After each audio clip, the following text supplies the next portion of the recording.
C'est bientôt le printemps. Si vous avez la chance d'avoir un jardin ou une terrasse, vous pourrez bientôt profiter de la douceur de votre extérieur. À l'heure où il est urgent de préserver notre faune et sa biodiversité, que pouvez-vous faire concrètement chez vous pour aider les animaux de la faune?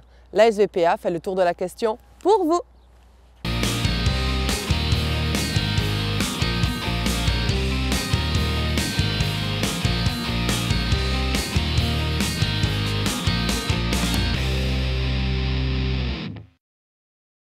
Notre faune et sa biodiversité vivent des années sombres.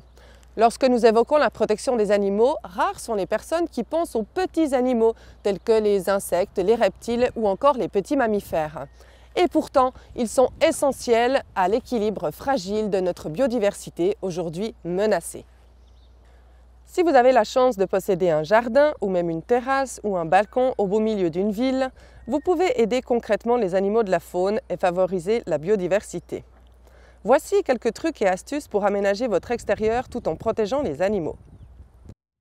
Les arbres fruitiers et arbustes à fleurs sont précieux pour les oiseaux qui y font leur nid ou se nourrissent des fruits, mais aussi pour les petits mammifères qui s'y cachent et les insectes pollinisateurs.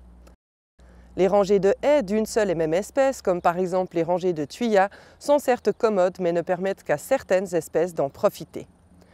Plantez donc des arbres ou arbustes différents en taille et en aspect, permettant ainsi à différentes espèces d'en bénéficier.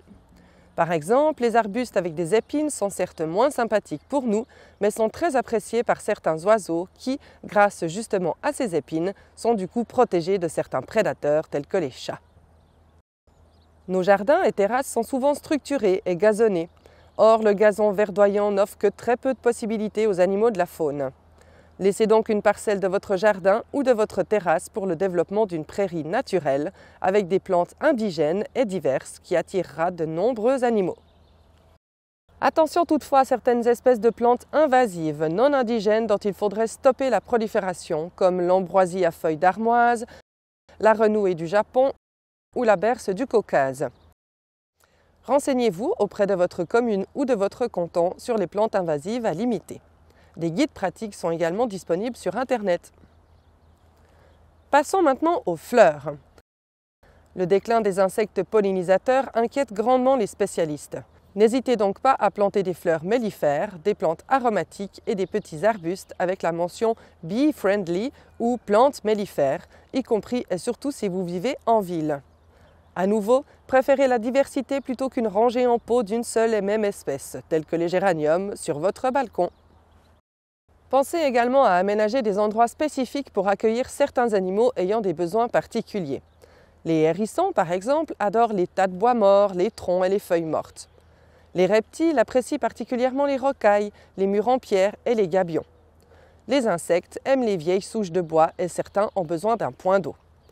Vous pouvez aussi disposer des maisons à insectes que vous pouvez confectionner vous-même très facilement, ainsi que des nichoirs pour les oiseaux et les chauves-souris.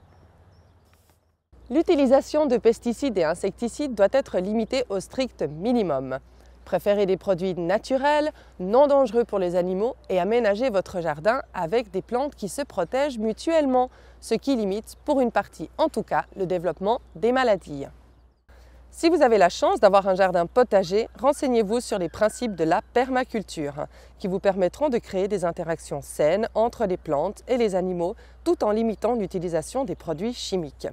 Préparez plusieurs composts différents, dont un spécifique pour votre potager, dans lequel les vers de terre et les larves diverses se développeront gaiement. Utilisez des outils à main qui limitent la destruction mécanique des sols.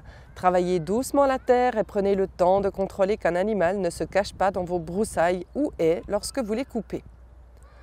Enfin, pensez à la pollution lumineuse. Les lumières aux entrées, les lanternes au bord des chemins sont certes très agréables pour nos yeux, mais produisent une pollution lumineuse qui déstabilise bon nombre d'espèces dans leur orientation, leur cycle naturel et hormonal.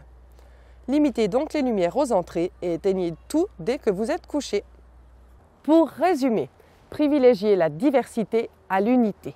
Utilisez des produits naturels et des interactions entre plantes pour lutter contre les maladies. Aménagez des lieux spécifiques à des endroits différents pour que tous les animaux puissent en profiter. et utilisez le plus possible des outils à main et votre huile de coude pour entretenir votre jardin. Voilà, c'est tout pour aujourd'hui. Merci de nous avoir suivis et n'hésitez pas à vous abonner à notre chaîne ou à laisser un commentaire. Si vous avez besoin de plus d'informations, rendez-vous sur notre site internet www.svpa.ch et si vous souhaitez nous soutenir, devenez membre de la SVPA. À bientôt pour un nouveau rendez-vous.